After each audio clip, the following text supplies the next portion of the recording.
because it's a beginner's class, we do quite a lot of preparation of the body. The warm-up exercises, to some extent, are as important as the Tai Chi.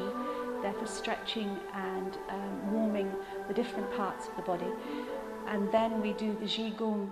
It can stimulate the immune system. It can work with on many different parts of the body, particularly the Qigong more than the Tai Chi, perhaps. Relaxation, improved flexibility, coordination. Those are the kind of physical benefits. So it's also very good for your joints and for your muscles.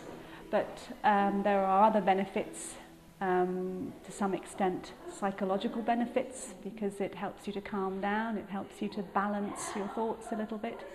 And then there are possibly there's another dimension to it, if you wish. You know, there's something that links in with the Taoist beliefs.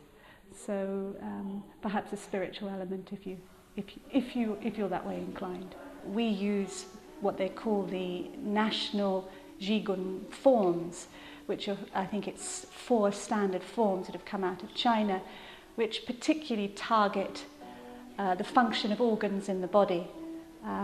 So we try to select our Qigong movements from these forms to work with the people that are taking the lesson.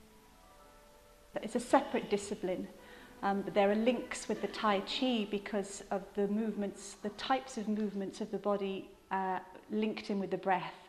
So that the rounded movements of the body, the stretching movements, these are similar to the Tai Chi moves, and they correspond to your breathing. But you have a short sequence that you learn. In fact, you can just do one move at a time. Whereas with the Tai Chi, you'll learn a form, and the form will be perhaps a 24, or a shorter form could be a 10, or you can go up to an 88. There isn't much point in doing Tai Chi simply by waving your arms around. There's also an element of spirit and of something inside. And the Qigong, if you like, works on this internal part with your breathing and with other aspects inside you. And then once we've done this Qigong, we go to the Tai Chi. So about 1/3 of the class is Tai Chi. And this is because it's for beginners. I've been teaching for about 2 years. Right, and how long have you been learning 3 Tai Chi? years. 3 years. Yeah.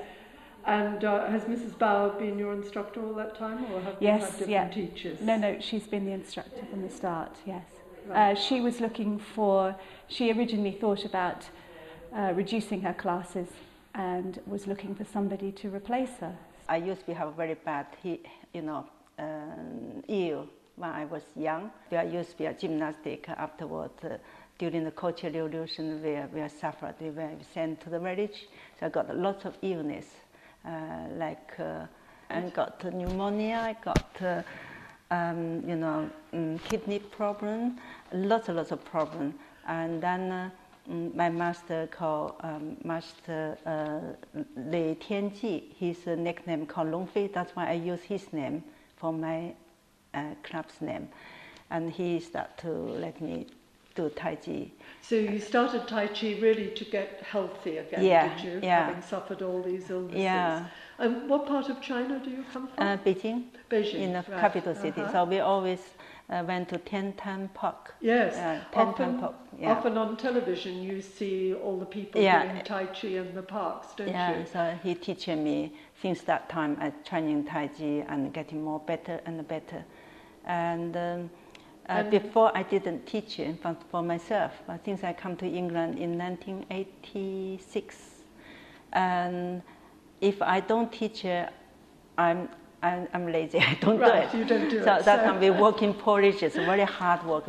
I'm a gymnastics teacher. I teach in a cloud house. And the people who got some trouble, they shake and they know like because they too much drugs or too much alcohol. So I went to there to teach them. So when they cannot stand there, I said, sit down there to do it. So I make them sit down there to do it. Still got benefit afterwards. They say, oh, so relaxed, oh, so comfortable. Some of you weight a little forward. So this weight still on this side. Then you sit down back and up, then touch, toss.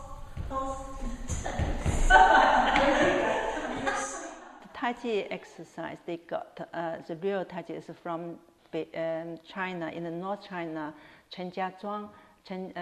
That's a little village, and start about nearly 400 years history. So, yeah, and they have a lot of different story talk, and some people say it's longer than that. But it's really, you have a recorded.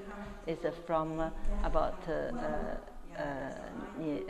400 years old, and you can find out the record who is teaching who like this. But anyway, it's from Chenjiazhuang started, then they separate into different styles.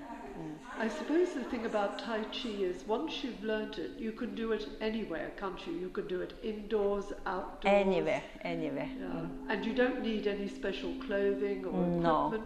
No, comfortable. So once you've learned it, it's something that will stay with you for life. And yeah, they can use all his life, yeah.